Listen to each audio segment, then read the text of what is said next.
So you got Wow. 4 years of sitting around waiting on an administrative investigation for them Is to that just figure the out. company stalling? Boeing is stalling as much as they can? I think it's just been a lack of resources at the agency, and they're understaffed, underfunded. Um, and they got all these other claims they're investigating. So I mean, there's not much you can do.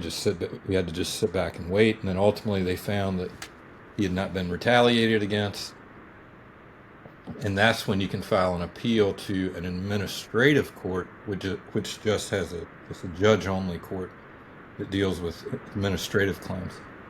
So we filed that in 2021, and then you can get into real discovery, where like a typical lawsuit, where you can ask them to produce documents and answer questions and take depositions, and that's where we're at right now with John's case.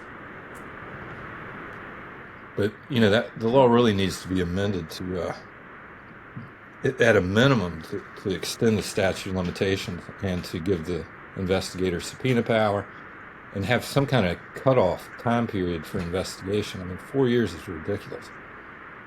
It's I mean, crazy, especially when it's so directly relevant to the safety of the public that 4 years go by and you don't know how many systems that he's flagging are still in practice and that are causing unsafe flying conditions for people.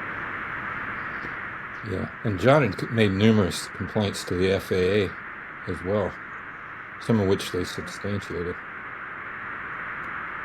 Yeah, Um, and the 90 days is especially crazy when you think about the amount of courage it takes to actually speak up, or even to, sometimes when you're in that environment and groupthink can be prevalent in a lot of workplaces like this. And John Barnett, I mean, you knew him well, but it seems that he was bolder than 99% of people, but it still takes time to get outside of that group mentality, or if you've been working somewhere for decades, um, to get the courage. And there are so many life circumstances, as you said, if people are dependent on that salary, or they are dependent on the healthcare that's affiliated with the job, and it takes time for them to actually make that decision, and also takes time for them to deprogram from the group mentality that they've probably, maybe they're even gaslighting themselves into thinking maybe it's not a big deal, maybe I am crazy, um, maybe what I'm seeing isn't a problem because no one else is seeing it as a problem. But then you take time and you see it, uh, and you see, I feel like you just need time to process it, and 90 days is not enough. no.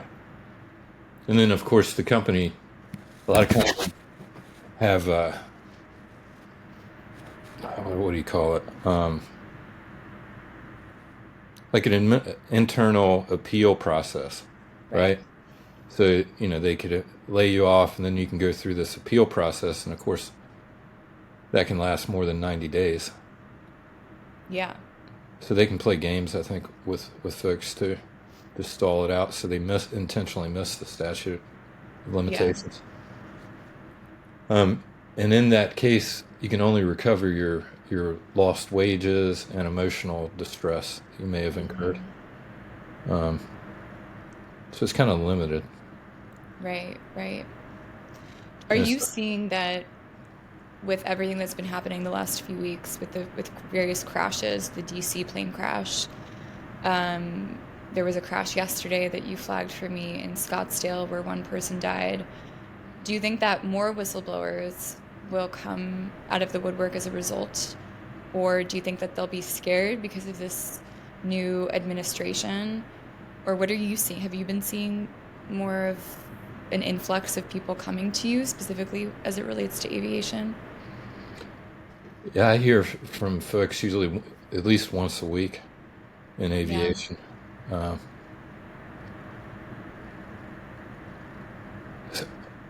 it's And is a that more, has that been the case for the last few years, or is it in the last month have you been hearing from more people? It was really since March of last year after what tragically happened with John. Yeah.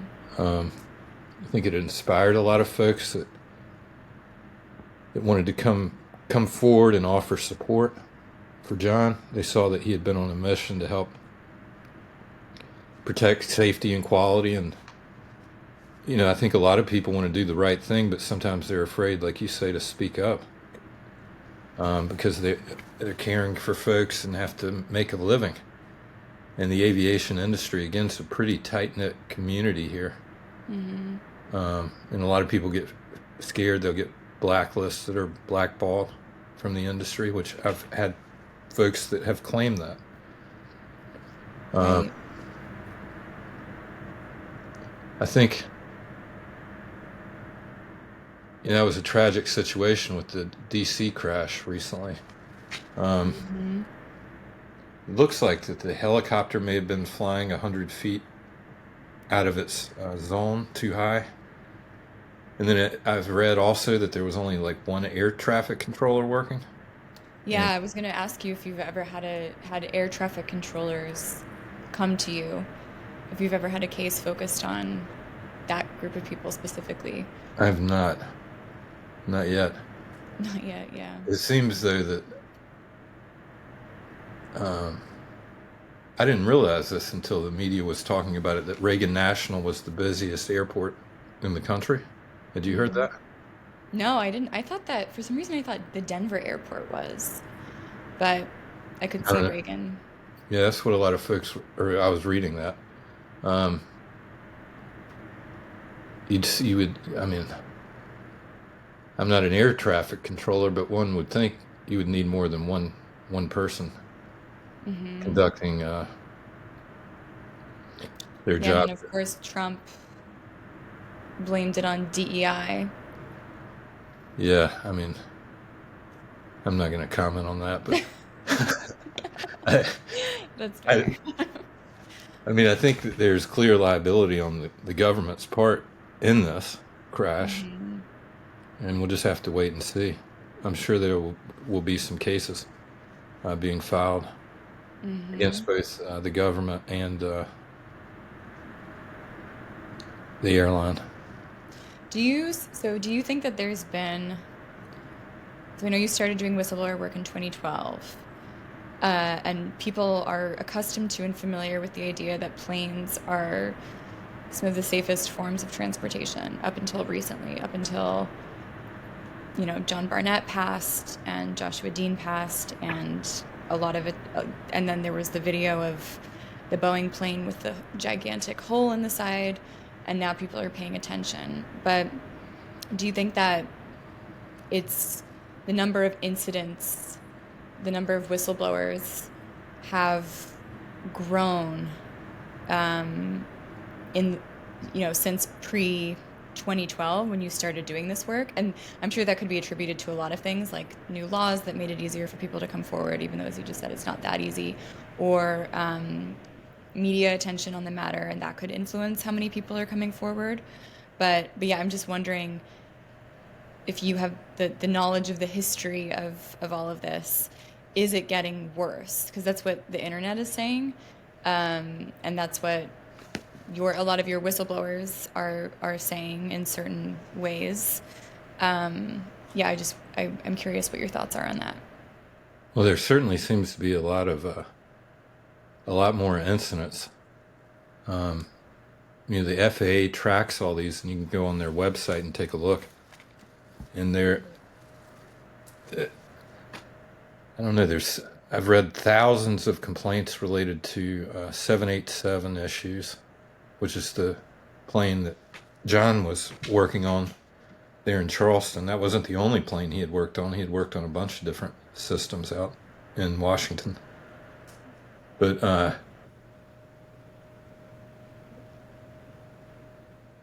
I don't know what to attribute it to. I mean, some of these, a few months ago, a plane crashed in Brazil. And just fell out of the sky. Right. And then you had the Learjet that was transporting those folks up in Philadelphia that just slammed into the ground. Then you recently Right. had what was it, a day or two ago, the small plane in Alaska that disappeared, and then they found that. Yeah. So I mean, in aviation, there's a lot of maintenance issues too. I mean, it could be maintenance issues, or it could be, latent defects. John would say it would take 8 to 10 years typically for a defect to manifest itself. And Eight to 10 years. yeah. Wow. So you got planes now that are in that time period that it could Mm. be manifesting issues. So,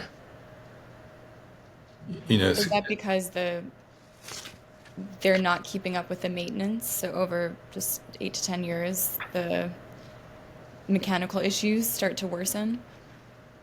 I think it would probably be more like a latent concealed defect. Okay.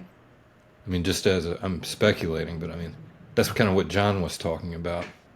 Right. And like Sam Mohawk, our other client, who's a current employee at Boeing and on the 737 Max program, right? Mm-hmm. He and John both coincidentally complained about all these lost non-conforming parts. They talk about it, or they call it non-conforming part. Could be a part that was dinged up when the mechanic was trying to install it, and then they have to take it off and then get an engineering disposition on what can I use this? Do I need to modify it somehow to be able to use it?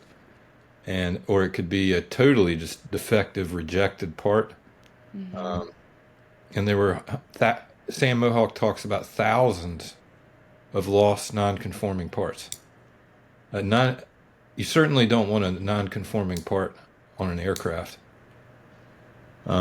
And John and Sam both talk about the lack of traceability of these parts.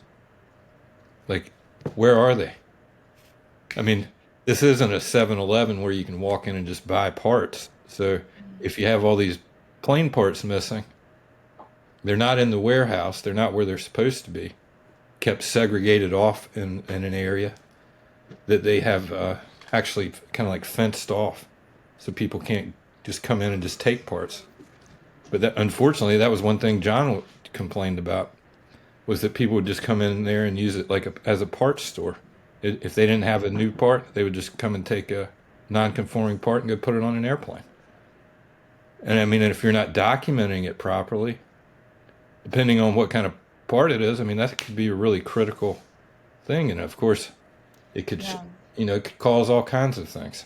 Well, I'm just imagine. I don't know if this is totally apples to apples, but imagine if surgeons did that, or doctors just took, random like parts and put them into our bodies. Like, that would be insane. Hmm. Um, your body wouldn't be able to function if it were just random and not you weren't totally tracing where it was coming from. Yeah, certainly a big deal, I think. And Yeah. What is the most egregious example of that John or you have seen of a non-conforming part?